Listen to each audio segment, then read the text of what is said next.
Hello. I'm very excited to get into this book. Swordcatcher by Miss Cassandra Clare. It's her first ever adult fantasy and the first book that I could be wrong. I think the first book that she's written that isn't Shadowhunter related, which like if you've got a good thing going, why break it? I've read The Infernal Devices and The Dark Artifices by her. I want to read the Last Hour trilogy. I'm gonna be very honest, I'm probably never gonna read the Mortal Instruments. It doesn't it doesn't sound like it's up my alley, and I like know 50% of what happens in that series. This book has had so many mixed reviews. I've seen people say that this is like their worst book, and I've seen people say that this is their best book of this year. I've also seen, and also because I have read the A Darker Shade of Magic trilogy by V.A. Schwab. I'm so sorry. I know that this book is very much compared to that, just only really because of the main character's name is Kel, and he protects a prince, which is what the Kel in A Darker Shade of Magic does. Basically, Kel is an orphan, and he's called a swordcatcher, which is basically a body double for the prince. He and Connor are closest brothers, but Kel knows that his destiny is to die for Connor, no other possible future. That's like the only part of this book that I actually remembered. There's another character, and a lot of people were talking about how the love story is like not good in this, which is crazy because usually she writes incredible love stories. That's like one of the main things about her books that everybody loves. We have Lancaster as one of the Askar, a small community whose members still possess magical abilities by law. They must live behind walls within the city, but Lynn, a physician, ventures out to tend to the sick and dying of Castellan. Despite her skills, she cannot heal her best friend without access to forbidden knowledge. After a failed assassination attempt brings Lynn and Kel together, they are drawn into a web of mysterious Ragpicker King, the criminal ruler of Castell's underworld, who offers them each what they want most. But as the two descend into his world of intrigue and shadows, they discover a conspiracy of corruption that reaches the darkest gutters of the highest tower of its palace is a long kept secret begin to unravel. They must ask themselves, is knowledge worth the price of betrayal? Can forbidden love bring down a kingdom? And will their discoveries plunge their nation into war and the world into chaos? This this is the map. I'm love Cassandra Clare's stuff usually. I didn't love the Dark Artifices that much, but that's just because I don't really like books set in like modern day times. It has to be really good for me to like it. But that sounds very like sorry, but like basic fantasy of like forbidden romance. The kingdom is corrupt, and we're figuring it out that this kingdom is corrupt and we need to help other people. That's very basic fantasy, but I mean I've read things that are incredibly basic, but the writing and the storytelling and the characters are just so good that you can forgive it. So I'm really hoping that that's also with Cassandra Clare. I also think that this is the first book in a series. I could be completely wrong. I'm also interested in how it's adult fantasy. So I'm expecting for, either really brutal or some other stuff happening. So yeah, let's get to reading, guys. Can you tell how tired I am? Okay, so I finished the prologue, which was like 37 pages. So far, we've gotten a ton of new characters introduced. We've gotten kind of the world dumped onto us. With this, we learn that there was a war, and that because of that war, people have lost their powers, and that the people who still exist and have magical powers are kept behind walls during the night and aren't allowed to leave during the night, and that they are basically healers and have different magical stuff that helps people, and they're viewed as like wicked and bad because of their magical powers. In Cal, we got introduced to Prince Connor, who Kel had some magic to help look like him. Well, not look like him, but so that people will look at him and think that it's him. Like, he looks really like him. It just is a little magical thing to help them see him as Prince Connor, if that makes any sense. It kind of doesn't. We also get introduced to the magical system, which is like these little gold. I think they're gold, little coins of like numbers and letters that are intricately like designed, and I'm guessing that you have to design them in a certain way so that they do certain things, which is a very interesting concept. Kind of reminds me of Mistborn with the at least metal aspect of it, but this also reminded me of a darker shade of magic, which I will try to stop mentioning, but with the fact that the magic is like depleted in this world, and I'm guessing we're going to find out that there's actually more than, or there's going to be more in this world, and we're going to find that out. We're learning about a bunch of different like mythical creatures that now don't exist because of this war. And I'm guessing that this is going to be dual POV. It might be multiple POV. I have no idea. He basically followed Kel like from the orphanage to being selected to become the sword catcher, basically the person who in dangerous situations or just kind of impersonates him to make sure that he's, you know, safe and doesn't get harmed. We've also learned that Kel will be a basically noble outside of this when he isn't pretending to be Connor. He will be a noble and, you know, later on in life lead like the armies, the arrow dudes, I forget what the army is actually called, but he'll be the leader of them and retire in honor and basically have like a bunch of money and everything. So it's a pretty good deal if you ask me. I love the fact that this is already set up like a class system, and shows the fact that the royals are actually bad. The way that they present themselves at first was really like, you were like, oh, they're like good people, and then as they're talking about him, they're talking about how like unseemly the stuff that he does, and like, you know, how dirty he is and like unkept, and just like, you know, how he was expected to be more illiterate than he is. It's crazy. And the way that the format of their country, I guess, is set up is that the nobility lives on higher ground and that the poor class lives on lower ground. So it's literally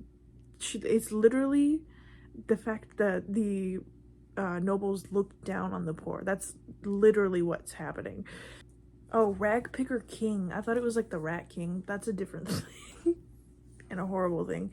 It's the Rag Picker King. He's a thief. I'm guessing that that's gonna play into this somehow. So, yay! So, I promise it didn't take me this long to read 100 pages. I just went and watched a football game, which I'm still upset about because the team I wanted to win didn't win. I know I'm so quirky for liking football. But like I said, I got to 100 pages, which is beginning of chapter 4. Yes, this does have decently sized chapters. We've met Lynn, we've gotten to know more about the magical stuff that they do. I forget exactly what it's called. The dude who was introduced in the beginning of the book, Maesh, don't know how you pronounce. This is a fantasy book, okay? The names for me, because I can barely speak normal names, difficult. The dude who's the counselor to the king, who's also part of Ashkar. I'm so sorry. Anyway, he's a part of that, which we knew from the beginning because it was like he gave, you know, that little coin that helps Kel like sound more and be more like to other people's perspectives, more like Prince Connor. We learned that that's Lynn's grandfather, you know, just surprise, surprise. We also learned that she hates him because he basically chose his royal job of being the counselor to the king over taking in her and her brother. So we also learned that the Askar wear gray and blue like dresses and have like a piece of metal that like has a little saying inscribed on it, but it's also they dress that way to be identified as that. Sounds like something else in history. I'm not saying that that's where it's drawn from, but it very much sounds like it's drawn from that. It feels like it anyways. But yeah, she has her friend whose name I don't even know how to pronounce, so I'm just gonna call her M.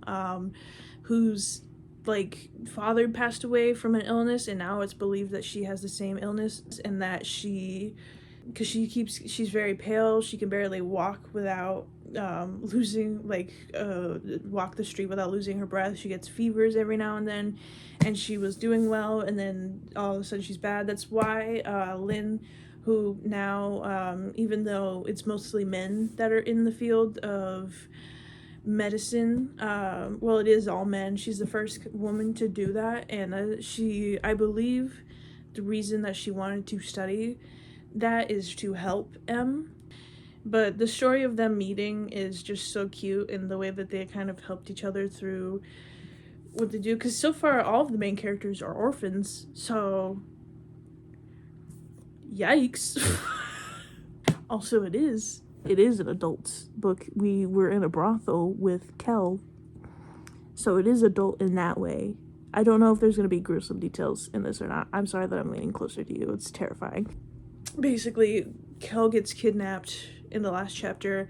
I don't know why. I don't know by who, because I am not reading more than 100 pages because I don't want to. This book, do you see how big these pages are, right? My head in perspective to that. This text is this small, and there's this much on it. So it doesn't read as fast as this series that I was just reading, The Naturals, especially because it has smaller text, and also because since it is a fantasy book, it is kind of like you kind of have to slug through the beginning of getting to know the characters and the world, even though it's, because it's not already established, and you kind of have to learn the different magic stuff, and it's I think so far that it's done well. It still reads to me as like a YA book with like some extra stuff sprinkled in. It doesn't read as like, a super dark, like grim fantasy. It's still like, fun. Yeah, so far it's okay. It's not my favorite thing that I've read. I'm only 100 pages in, so I still have time to love the characters more and get more of this world, and hopefully I like it. The way that the magic system is being set up sounds pretty cool, with the metal inscribing and also the lost magic in this world that maybe it'll be a plot thing of rediscovering, which like is a classic fantasy thing of like a time before when there was more magic and now we're discovering it. But I honestly like that trope a lot. Anyways, I will see you the next time I read this. I don't know if I'm gonna read it tomorrow, honestly. Might not. So far,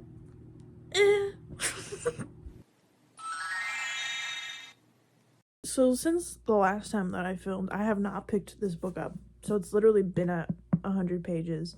I'm gonna pick this up today. I don't know how many pages I'm gonna read, because it's not reading as easy as other ones. And also just because of how big and how tight the text is on this, not having the most fun reading this. My dog's coming.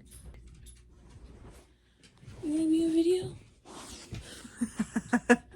I came to update you. I am now on page 200 of this book. I love how there's nothing special on the front of this cover. No engravement, no anything. It's really nice. So I have a question. When you're reading other books, because, I'm guessing that you read as well, how many pages do you think it should take for two characters who are supposed to fall in love with each other by the end of the book? How long do you think, how many pages until they meet? How many pages do you think there should be until they meet? We're at page 200. They haven't even met yet. They're about to. We also have been more in Kel's perspective than we have with Lynn, and Lynn's had maybe like 5 chapters so far in this book. No, not even 5 chapters. She's had like close to 40 paragraphs in this, because in the middle of the chapters that it starts out with her, it'll just switch to Kel. Be later in the book that Lynn's probably gonna get more time. It's just so funny to me that like within 200 pages I feel like we don't have that much character depth, which is insane to say because we've just been kind of following like Kel and the trends of the kingdom and everything. It took us so long to have any kind of drama really happen in this. She loves explaining how places look, and I do like when people are very descriptive of their worlds because I imagine as I'm reading, it's like a play in my head. And so I really appreciate being able to like put them in these places and being able to understand what the castle, what these streets, what this neighborhood looks like. It's just kind of annoying because it feels like it's taking up more time than the characters are. Like all we kind of know the characters is that Lynn is a doctor, a physician, and men in the Asgard don't like that, and she's the first female to do it, which I feel like we should be more celebrating of that. We're now kind of learning about her love, like her past in love, and like the religion and kind of how the magic system works. We've basically just been following Kel, and it kind of feels like with the brothel and everything that was happening, it kind of just the scenes that she was describing, it just kind of feels like she's not used to telling that, and it kind of just feels like she's so excited to do that, and you can kind of tell that it's her first time writing these scenes. I don't know, I guess a lot of those scenes, unless there's like two characters where it's like a bunch of angst between them, and or I've been waiting like an entire series to read it, those type of scenes where it's, you know, sexual, I don't really like them that much, just personally. I do like when you have characters who finally get together after a while. That'll have me kicking my feet and squealing. Okay, I am ripping on this book a lot right now, but it's not that good. But I'm really hoping, because the magic system that she has set up, with the whole world, with the little notes that we've gotten, it's now really interesting to see how the magic was back in the day, and how there was a word that I think it was like high magic, or I forget what it was called, but they were basically able to use this word, and it was really powerful magic. And then the lower magic, which is what we have now, which is the inscription into different stuff. And they were talking about like how not powerful it is, and then there's descriptions in this already that talk about like the different stuff that those metals can do that already seem powerful. So I'm terrified that Kel or Lynn or somebody else is going to discover that they have the word or the power behind that, and it's just going to become crazy. I love, though, for the idea of Kel to have resentment against the monarchy, even though I feel like we could have had much more character depth, because we talk about in this how he talks about resentment isn't worth, you know, my time, and how he doesn't resent it.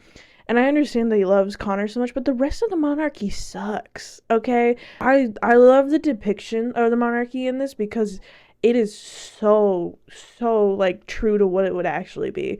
The way that he's treated lesser because he doesn't come from a family of nobles, or at least we don't know, you know, what kind of family he comes from, or he's not born into royalty, and just the way that he's kind of treated and ignored. Love that. So I'm hoping that there's a buildup of resentment, and that, you know, maybe the monarchy falls to pieces, or there's riots, or there's, you know, something, and that makes Kel either end up on the throne or be, you know, advocating for somebody else to be on the throne. It'd be really interesting to watch that. We also have met, I keep wanting to say the like the rag king, like, or the rat king. That's not his name. His name is the rag picker king. Some of the names for the groups are very interesting. The crawlers, I will say, are very interesting to me, and are probably like the coolest out of them. But he now has a rival. He's trying to recruit Kel, and he kind of did the thing that I always find kind of annoying. Because personally, I just think if you're gonna blackmail somebody, just blackmail them. Like, if you want them on your side, just blackmail them. Because people don't know what Kel actually does. They just think he's a king to the cousin. Just say, I will expose your identity and Connor won't be safe anymore. Because he loves Connor. Just blackmail him and have him come work for you, bestie. But instead, he's like, well, you'll come back to me because you want to. And, like, he basically wants somebody to find out who this other dude is, the the names in this I can't pronounce, which is normal for fantasy books, but I at least can make an attempt. This I cannot. There's basically another dude who's really rich and is coming in and is, because the rag picker king is a criminal, and there's this new dude coming in who is also a criminal. Basically, he wants to know who he is.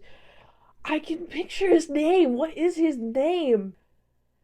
I don't know. It left my brain the second I read it.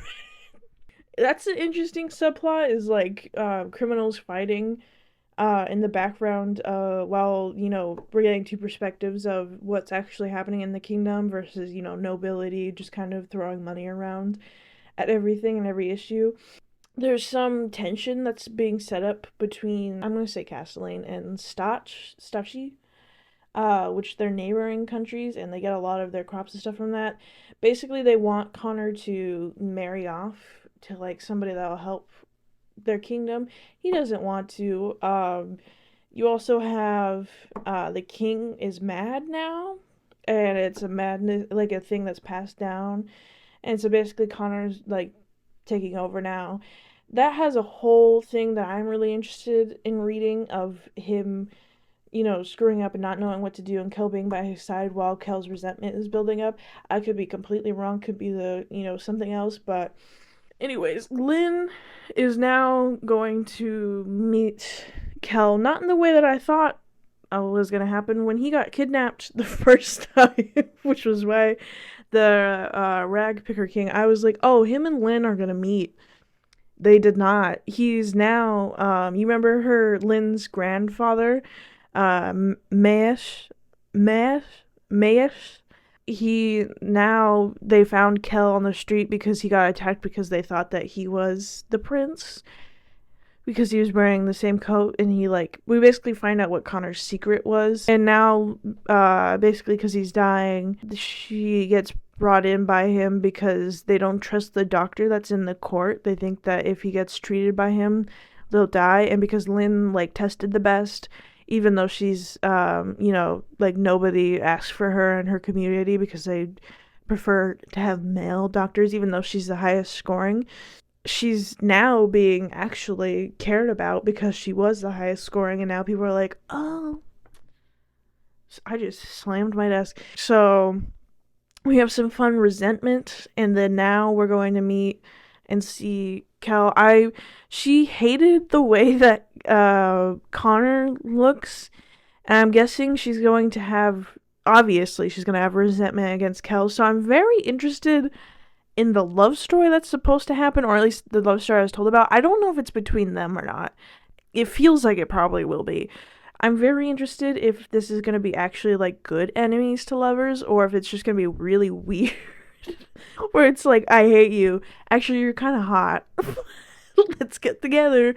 Because with that, I'm going to throw this book against a wall. So far, again, just not my favorite thing I've read, but not horrible either. So let's keep reading. I'm really hoping, because 300 page mark will be good, because if I've read over half this book and I'm still not fully into it, I'm gonna be so upset.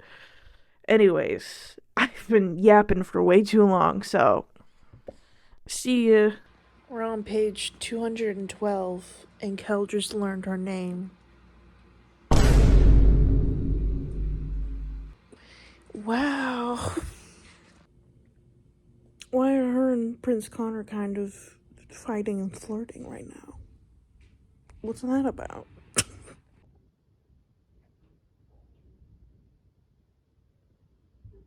Is that not giving enemies to lovers? Am I crazy? I'm filming this on my phone because my camera decided to be weird to me. 300 pages into this, okay? I was watching Monica Kim, her book haul, and she talked about how people will say that this is slow paced. I agree with them. We are now 300 pages in, and in the previous clips, you might have seen that I was talking about Connor and Lynn. Not the love story I was expecting. I think that there's going to be two kind of, not necessarily like enemies to lovers with one of them, but like kind of a little bit. I can tell you I'm very confused about the storyline of Lynn and the prince. It's very much, giving Debbie Ryan tucking behind ear for me. It would be a really interesting relationship because she talks to him as if he's not a prince, and of course he likes that. It's such a like funny but also basic kind of love story where it's like she treats him like he's not special, and he's like, oh my gosh, this has never happened to me before, I like this girl, and she's just like annoyed by him.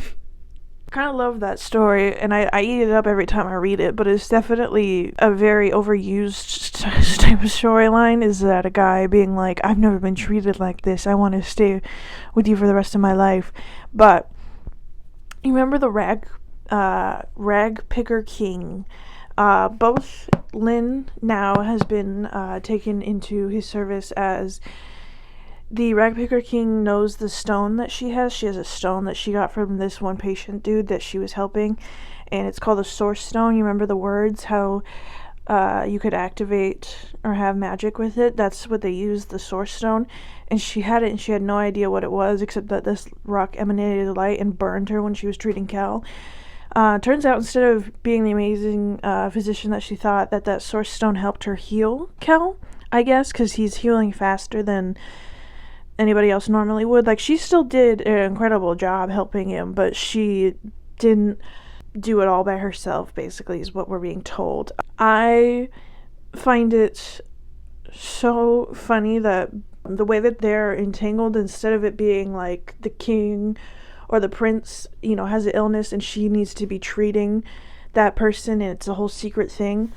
Instead, it's, this dude who's a criminal is trying to take down another criminal that's blackmailing the prince, and you're really good at doing what you do, so we're gonna have you basically, Kel becomes a messenger for the king, and then Lynn becomes a physician, and what was it? They wanted to learn more about the source stone from her, and basically for the herb where she needs it to help heal people, and how she's not allowed in the, there's sexism. So she needs to use a different kitchen to do it, and she doesn't have all of the supplies, and so now he's offering it to her through the rag picker king, through his stuff, which is interesting. As long as they get to learn more about the source stone, she gets to benefit from that. I don't really know what else to say or to update you on. I'm interested to see Prince Connor and Lynn. He banned her from seeing Kel again because she was rude to him and didn't accept his thing, and basically told him that people don't want like material things just to share at when they can barely make a living doing what they're doing. I love Lynn so far. She's like my favorite character out of everybody.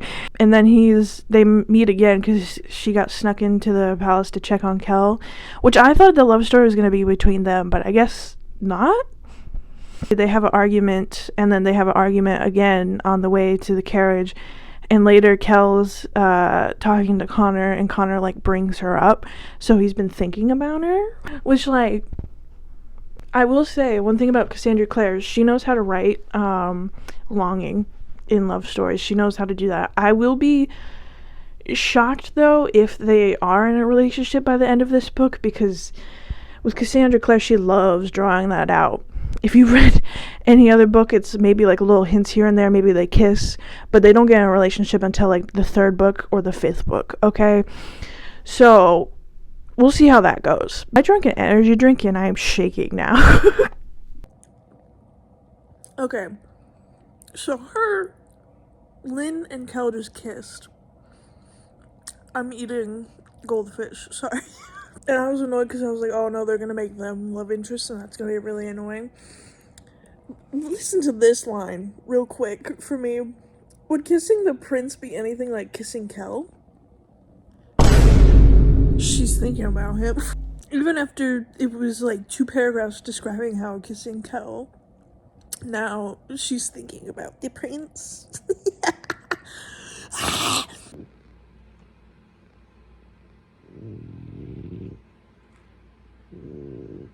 I am already engaged to the Princess Amida of Sarth. What?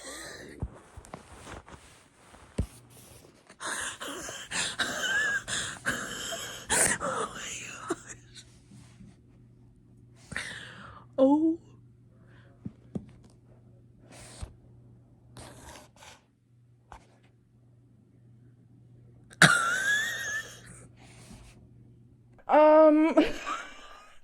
I've seen the last clip and wondered what was happening. For 300 pages, you give me kind of nothing for 300 pages. And then for the past 180 pages, yes, I read 180 pages today because I couldn't contain myself. You give me that? You give me life-changing material? Why did I have to read so much to get to this? The second thing that I talked to you about was the fact that Kel and Lynn kissed. It was kind of a thing of Oren, a dude who guards the gate for the Ascar, was there, and that if he saw her, basically she would have had to explain why she was in like the black market, basically. And so Kel was like, I'll hide your face by kissing you. But like I said in that clip, she was still talking about the prince. This book changed to now having a chokehold on me that I wasn't expecting. The way that they both think about each other and are obsessed with each other, but like don't admit it. They don't admit it, okay?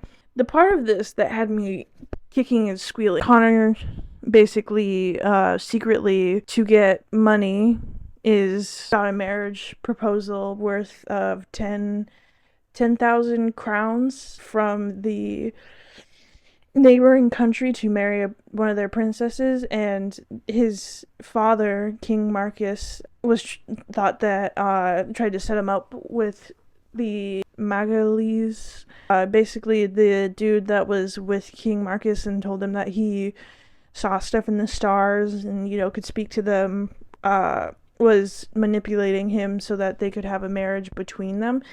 Also, the country, they're horrible. The way that they talk about the Ascar, they're like, they're criminals, they're dirty criminals, you need to kick them out. My favorite part of that was the fact that Connor was like, actually, they're like the most respectable people within our country. They're actually like not criminals at all. They benefit our country a ton. Just talking about like, you know, we got rid of them and we became like rich. And Connor just goes, oh yeah, is that from the gold that you stole from them after you killed them and forced them to leave? Interesting, right? We love somebody who defends his people. Basically, he gets in trouble because he's defied his father and he gets whipped. That's right, Connor the prince and his horrible family. It's not just like one or two. Is bad. The queen gets persuaded by Kel to bring Lynn in there. The queen actually, because she was treated for injuries by the Ascar most of the time growing up, she actually trusts them and she likes Lynn. In this part had me like shaking and crying. This was not the last clip that you saw where I was freaking out. This was not the part. We're getting to it. She's there, she's treating his scarred back, they're alone, and he's talking to her about the stuff that he messed up and also like how he got for the, all I know, let's call him Beck, okay? He basically bought up all of Connor's debt and made it so that because he wasn't able to pay back the 10,000 crowns, because that would, he doesn't have that kind of money, and it would also affect the state. Beck basically is like, okay, I'll have you do little tasks to repay me. Connor gets tired of basically being bossed around, and so he makes the proposal to get married to the sister country. And he's telling her that. She tells him about like what it's like being the granddaughter of May, and how, you know, she was never really acknowledged by him, and how he kind of he separated her and her brother, and how she would just like tear everything apart in her anger and everything. From only Lynn's perspective, the little moments where she like talks about like the heat of touching him, and like the, you know, like the thought of like caressing him and stuff. She uses the stone. You remember that thing? The stone makes it so his pretty little back isn't scarred anymore. The way she was talking about his body. Just, we jump cut after that because, like I said, the stone basically completely. I don't know if I fully said it, but the stone basically completely heals Connor, and so they put up an act of like, or at least Kel does, because I guess Lynn isn't there anymore, but like bandaging him up multiple times and having him like walk stiffly and everything. But we basically just hard cut to like a fortnight later, so 14 days later. The princess from the other country, I don't know how to say the name because it's left my head. I can picture what the word looks like, but it's a 12-year-old. They basically schemed and brought a 12-year-old instead of like the other, what was the thought to be promised princess. But 12-year-old, you know, Lynn's really nice, and May wants for Lynn to become his apprentice, to basically become the counselor to the king, which would also kind of make her a counselor to Connor. But technically, after the king died, she would technically be the counselor, because May's like, I'm getting old. I need somebody to run up after me and be the counselor. Which also, the arc of May and Lynn over this book has been really nice, because they just literally went from hating to each other to kind of getting a common ground. I always love the trope of them being somebody hating somebody and later on learning how much they actually helped and rescued them, and that the person has had to learn to live with the hate, because they know that without them they would kind of be nowhere. And it's such a sad trope, but it's also such an incredible one, especially when the person doesn't just die and then the person later on learns. It's so nice when you see them have actual conversations about the importance of their role and why they did what they did. It's, of course, you can still be angry, and a lot of times they have the right to be, because it's still stupid decisions and ones that, you know, as a reader, you're like, why would you make that? But you can also see the perspective that they had going into it.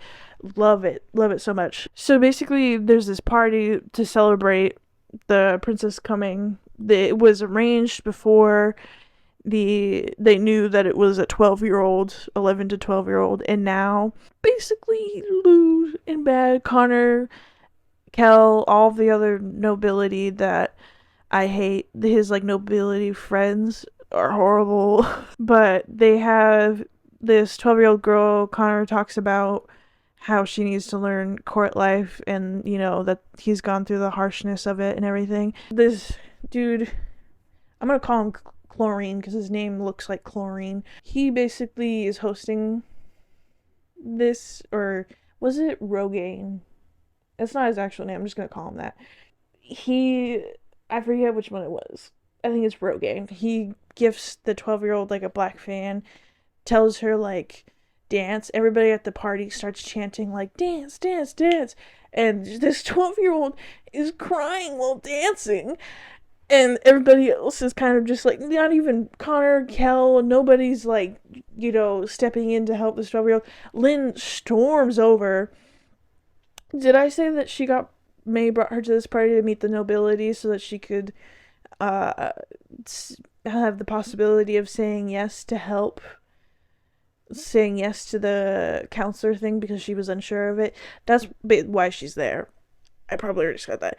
But Lynn storms over. She tells him stop. The dude, Rogaine, hates the fact that she, or Chlorine, I forget which one it was. Because honestly, more important stuff happened after that scene. So we can forget their horribleness. She goes over, she stops it, and she grabs the fan. Chlorine, Rogaine, I don't know, is basically like, well, you've spoiled our night's entertainment. So, are you gonna dance for us? And she does. Okay, because the Ascar have like a traditional dance that they do at their festival that they have like once a year, where from the age of 16 to 23, all unmarried women, they basically like pledge themselves to their goddess and everything. But she starts dancing and everything, and she has this whole argument, and she throws the fan at Connor's feet. He's high and drunk, by the way, on what's called drops. This is Batman, apparently. And afterwards, he chases her out, and they kiss. But then they were like, she like pulls back, and he's like, "Oh, I'm drunk." Because they had this whole argument before they kissed, and he was like, "The hill ruins everything beautiful and perfect." In reference to her. He pulls back and he goes, "Oh, I must be really drunk." Connor.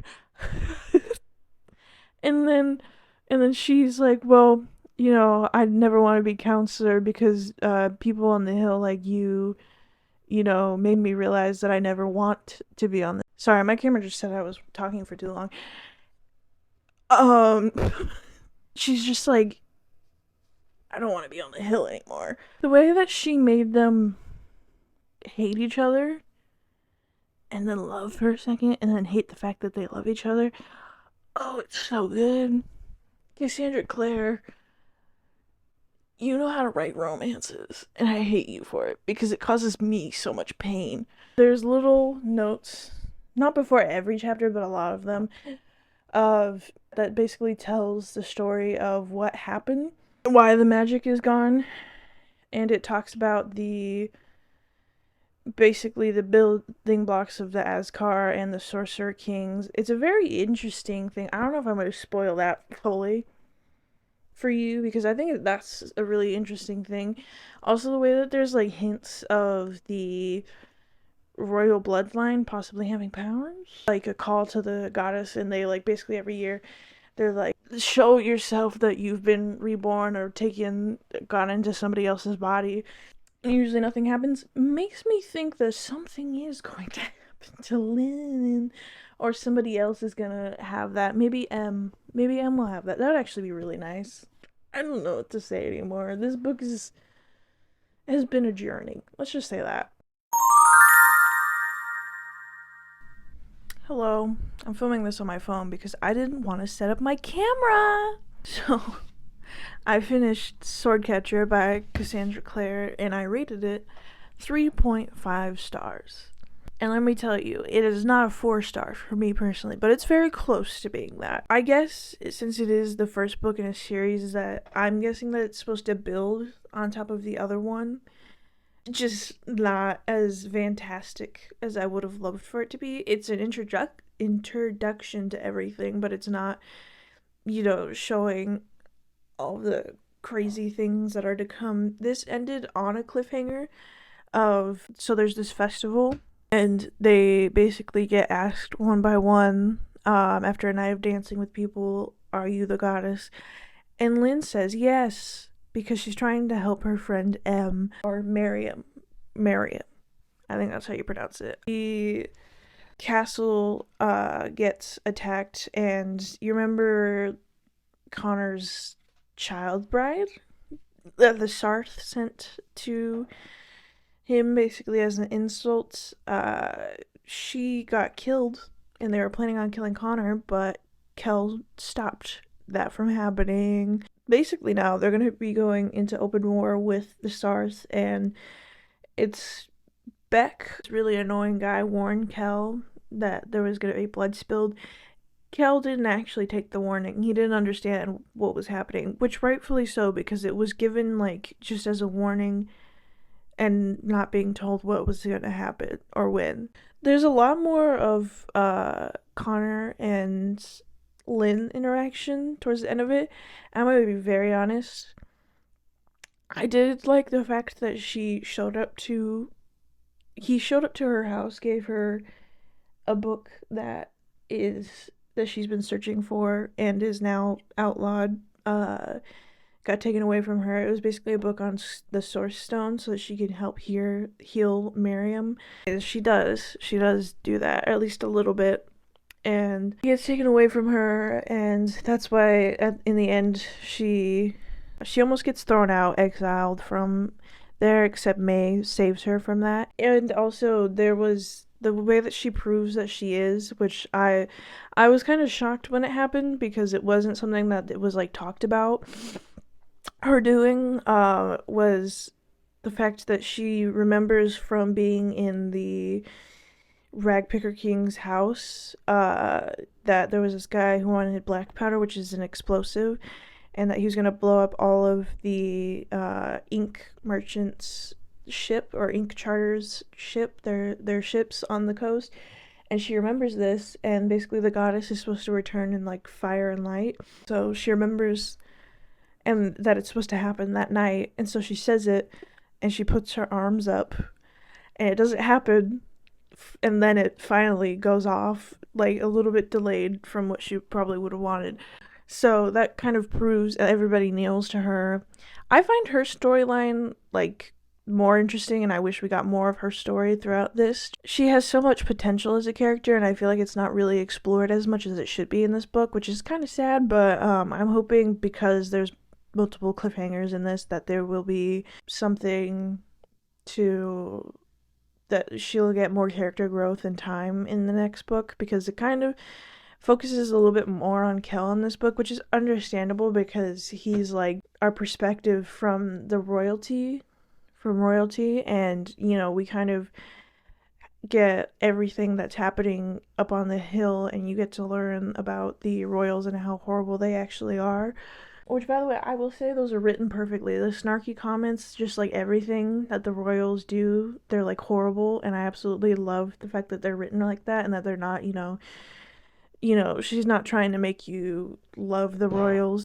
But Connor again shows up to Lynn, which, by the way, of course this is the main part that I'm gonna talk about. Okay, I love the romance. She like accepts the book, and he's like comes up closer to her and goes, now I've already forgotten about you, because he said that he can't stop thinking about her because of a debt that he's paying. That's the reason. It's not. But he shows up later after learning that his dad is like sick and stuff. But there's also a weird thing where his father is like actually has powers and stuff, but like just like strength. I don't know. He definitely has some form of power, and I don't know what it is. He goes there and is like, how do you heal a sickness of mind and stuff? And she tells him about the books that got stolen and how she can't heal her friend Miriam. And she goes, I thought you were going to stop thinking about me. And he goes, I can't. You're like a curse. And she tells him, like, you're broken, which, like, Jeez Louise. I do like the fact that she keeps the like hatred there, and that it doesn't just go away the second that they kiss. It's not like, oh, now we're pining over each other and loving each other. There's still hatred there, which I absolutely adore. He goes off, he drinks, and then he comes back to the castle, which then is when the attack happens after I was literally complaining in my own head that like we didn't get enough of Kel being an actual sword catcher in this. He is at the end of this book, which is really nice. Kel is like way nicer to the kid. The way she describes the kid dying is a little much, Cassandra. Just saying, just a little much. I mean, there were some parts of it that were good. It's definitely just like I wish that there were more explanations into the power of this world, and that there was more character depth, but I'm guessing because it's the first book in a series that it's going to be expanded upon more, and I'm guessing I'm probably going to like the second book because there's going to be the characters that we have already have a good foundation. The powers that we have is a good foundation. We have an interesting relationship that's already been kind of slightly explored. We have Kel, who still has like potential to get into a relationship, so his isn't like set in stone. Although Antoinette and him, they would be cute. Which, by the way, I love Antoinette so much. She's an icon. But you never know with these types of books. My review is that it's okay. It has really good parts, and then other times it's just meh. Anyways, thank you so much for watching. Thank you for watching this really long video on this gigantic 604-page book. Like and subscribe. Tell me if you've read this book and what you think about it. I'll see you next time.